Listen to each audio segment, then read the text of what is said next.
Hello everyone and welcome back to another episode of Young Dad Gaming Reviews, the series where I recount, review and reminisce the games that I grew up on, as well as decide when or if my son will be growing up on the same games, and which one should be avoided for now due to extreme violence, suggestive themes, and or because the game just sucks.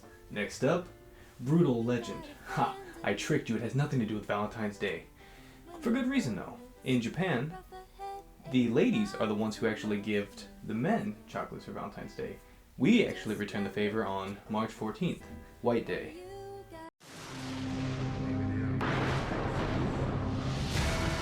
Out of the darkness comes an evil that will destroy us all. Out of the light comes a roadie. Bring on the impalement. Released during the golden years of the PS3 and published by EA before, all this. 2009 was one of the most amazing years for gaming. We got Batman Arkham Asylum, Assassin's Creed 2, Ratchet & Clank Future, Infamous, Modern Warfare 2, and Uncharted 2. 2009 could do no wrong, and while Brutal Legend is a great game, it went up to some heavy competition. Created by Double Fine Studios, otherwise known as Tim Schafer, the mastermind behind Grim Fandango and my personal favorite Psychonauts, and featuring a star-studded cast, Brutal Legend is a game that did just that, fall into legend and became forgotten by many. How is it that a game that was so heavily advertised and filled with such a star cast be so easily forgotten? Well, let's offer up a blood oath to Ormagodon and figure that out.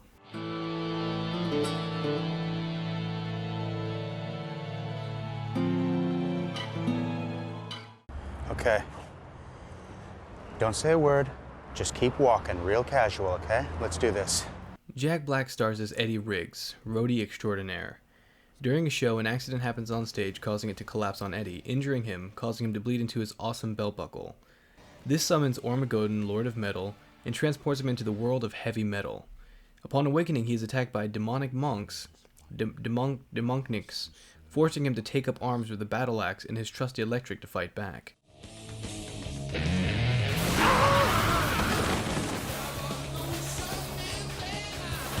Once finding his way off the epic mountain of blood, bones, and guitar amps via evil prayer. Oh, powerful, majestic, slithering, no, not heavenly, sulfur-smelling, deer. Wait, should I say deer? He meets Ophelia, voiced by the ever so lovely and amazing Jennifer Hale. Oh man, don't tell me I've been slaying hot girls this whole time. The axe. So you come for it as well. Can one fall in love just off of someone's voice? Eddie then builds a hot rod out of parts lying around, followed by an epic driving sequence filled with enemies to run over and heavy metal blasting. Basically every metalhead's dream. Once you think you're safe, you're forced into a boss battle against a vagina with a spine. A Vespina. Did you know those dudes? After beating the boss and escaping near death while referencing the cover of a Meatloaf album, you meet the leader of the Resistance, Lars Halford, and his sister, Lita. At this, Eddie and Lars begin a revolution. You start a revolution, Lars. Right now! It's time to sound the battle cry! Have you been looking at my sword? Freeing headbanging slaves and saving female concubines from the evil General Lionwhite, a David Bowie-looking man voiced by Rob Halford. Eddie, Lars, a friendly pair of aviators, and their army, which they've lovingly named Ironhead. Listen up! In honor of you guys, we're calling this new army Ironhead! With an E on the end, so people know we're not messing around! Take the fight to Lionwhite's doorstep. Once beating the flowy-haired general, they find out that he was nothing more than a puppet to an S&M demon named Emperor Deviculus, voiced by the always creepy Tim Curry. Deviculus, they say it was the fire beast Ormagodon himself? No. Far, far worse than me. It was Socoria. I can smell her blood. The season of pain is upon us. To give any more of the story away is a mortal sin, so I'll leave it at that. I think the story and lore behind Brutal Legend is so captivating, and there's so much of it to be had. For instance, a quick summary. Ormagodon was a fire beast that got so angry he exploded. His fire became the sun, his skin became scrap for building, his blood became the oceans, and his scream became heavy metal! Then gorgeous huge beings known as Titans were birthed and turned the scrap into instruments. They were eventually too awesome for the Earth, so they ascended as gods. Demons, who were pet to the Titans, tried to bring them back using a leftover toenail, causing them to create humans. Like, seriously, how awesome is this lore? Also, it's not talked about in-game that much. You actually have to scour the map and find these legends, which are presented in these amazing artwork, illustrations, and narrations. Tim, give us a sequel or even a prequel for Ormagodon's sake.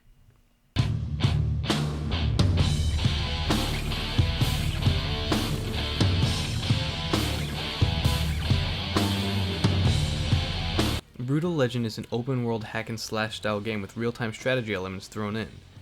Controlling Eddie is fun, the combat is tight, and driving around in his druid plow feels fluid.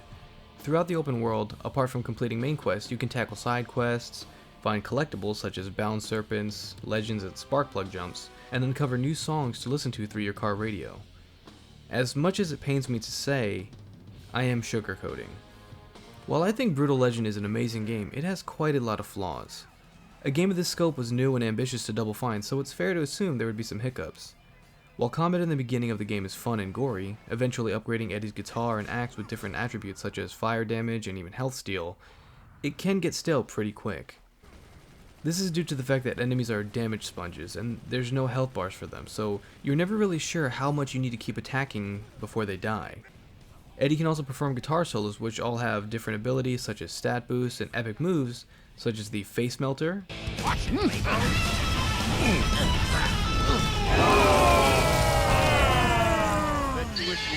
and the Zeppelin.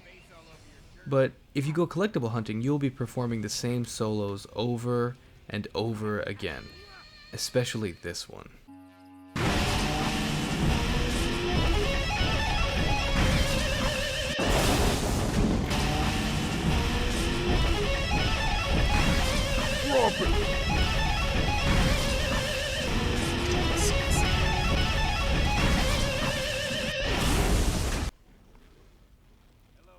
Your trusty vehicle, the Druid Plow, can also be upgraded with new engines, turbo boosts, and weapons. Again, all this sounds great, but it goes downhill very quickly. Most side missions are repeated multiple times and many rely on your vehicle, such as a mounted turret section, an asteroid-style minigame where you need to lead your shots, and races. There's really not much variety, and they do become stale very quickly since you have to do each one at least 7 or 6 times. Many things feel rushed in this game, and this is one of the best examples. The cause for this rush is due to EA forcing Double Fine to remove a lot of content. The only real reason to do the side quests and find collectibles is for fire tributes, currency to purchase upgrades. You can skip these side quests and collectibles with no real consequence and just focus on the main story, which is the real reason to play this game. Though doing so, you can finish the game in about 8 to 9 hours. I 100% of the game and it only took me about 16 hours. Now, to talk about the part that turns people off the most. The real-time strategy. I have a feeling that even Double Fine knew this was a bad move to make, as in all of the trailers they either gloss over it slightly or don't mention it at all. It basically goes like this. The first half of the game is entertaining as hell, saving headbangers who attack with their heads, given, then arming the women you saved from the pleasure houses with ranged weapons. Once you've built up your army, which only takes about 2 to 3 hours, you're introduced to your first war. The premise itself is amazing, honestly. You have to build a stage and put on an amazing rock show for your fans, which are fountains of green souls that you have to tap into to build currency to summon troops. The execution, however, isn't amazing. Each battle basically boils down to the same exact pattern. Tap the fan fountains, build up troops, send them to attack while trying not to get overwhelmed. Having this feature once every few missions would have been cool, but once you have your first concert, this is the rest of the game with a few escort missions thrown in. My first time playing through this game, these RTS sections almost made me quit, as some of them can take anywhere from 30 to 40 minutes, and if you fail, you have to start all over again. The strange thing is, my first time through Brutal Legend, I was very disappointed, and I had no desire to play the game ever again. My second time through the game, I focused on the collectibles and immersing myself in the world, and to my surprise, I enjoyed myself way more, sealing this game as one of my favorites. I beat it a third time for this review, and I enjoyed it almost as much. My only warning is, the higher difficulties in this game don't mean much of anything except for more health for enemies, which just prolongs fights instead of making them more difficult. It's an artificial difficulty done lazy. My advice, play the game on easy, enjoy the story.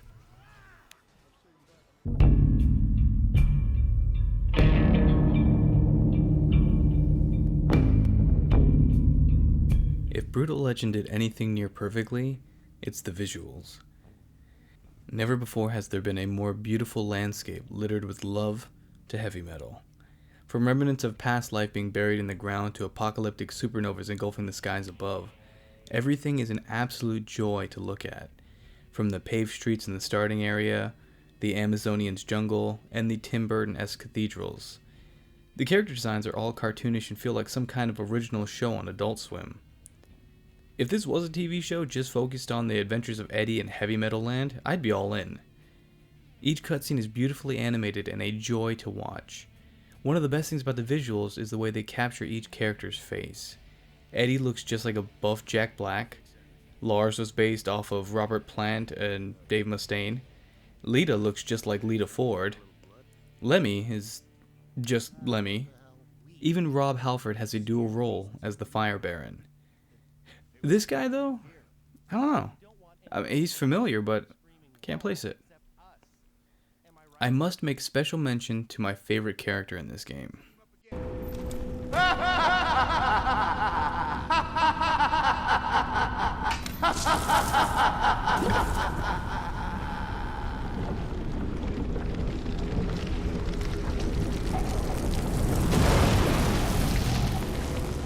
Someone has been in my room and taken my beers away from my room. I don't think so, darling.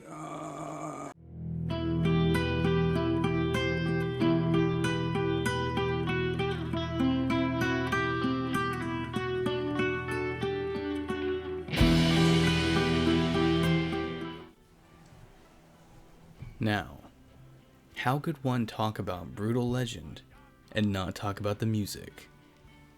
Easy, because if I play any of these songs in this video, I will get flagged by YouTube. Thanks, YouTube. What I can do, though, is play just enough of each song to not get copyright flagged.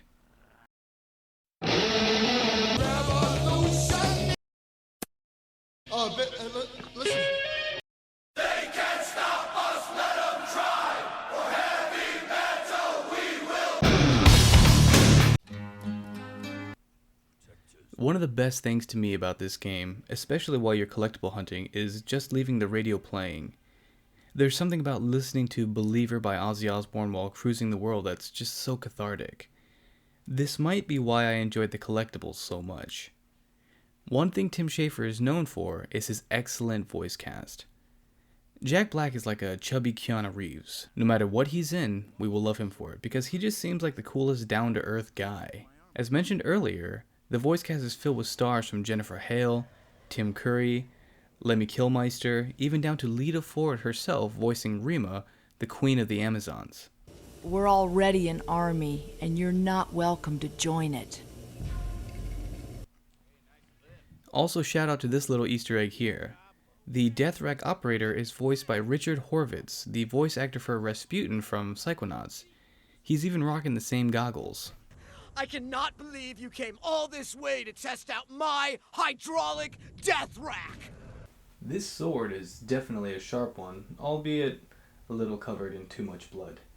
Can it still stand up on its own to this day? The worst part of this whole game is the gameplay itself, which pains me to say, as there's so much beauty in Brutal Legend that could be missed because people might not be willing to push through the funk. Still, 3 out of 4 positives does mean a lot for this game, and if you can persevere, you will be rewarded with an entertaining journey that will reignite your love for metal. And not many games can say that they can do that to you. Overall, I think Eddie says it best. This is what it's all about, guys, the fans. Be true to them, and we can never go wrong.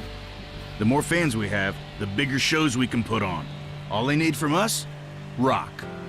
Oh, and merchandise. Overall, I give Brutal Legend 4 big ugly demons out of 5. The gameplay can be a little bit of a slog to get through, but the story, the music, the experience is well worth it in the long run. As far as games I would let my son play, there is a lot of vulgarity and there's a lot of gore, so absolutely. Now, hold on, I know what you're thinking. This game has a feature that I really love. In the very beginning, it gives you the option if you want to turn off the vulgarity and turn off the gore, basically turning this rated M game down to T at the most. So I think it'd be a great entertaining experience for him. Besides, my son is already a metalhead. As far as nostalgia value, I find myself constantly coming back to this game. And even friends I have discussions about, they always say something like, hey, do you remember that heavy metal game Brutal Legend? It was awesome! So, while the experience to play it may be brutal, this is a game that will definitely go down as legend. So, thank you everybody for watching. I hope you enjoyed this video. I hope you enjoyed the get-up. I kind of went all out on this one. I got the spiky bracelets, I did my nails, I did the whole thing. But I hope you guys enjoyed the video. If you did, don't forget to leave a like, leave a comment down below for games you'd like to see on this channel. Hit that subscribe button as it definitely helps me out, and ring that bell if you'd like to be notified. You can follow me on Twitch at Young Dilf Gaming to watch me play game and to join me on my streams, play game and talk. You can chat with me on Facebook. Also, don't forget to check out Ellie's channel in the description below for the amazing cover she provided for this video. Well, I believe that's it. So, God, what's I doing? Hold on, I can't even remember my own outro. No, that was it. Bye-bye. Jesus. You got a friend in me. You got a friend in me. You got troubles, I got him too. There isn't anything I would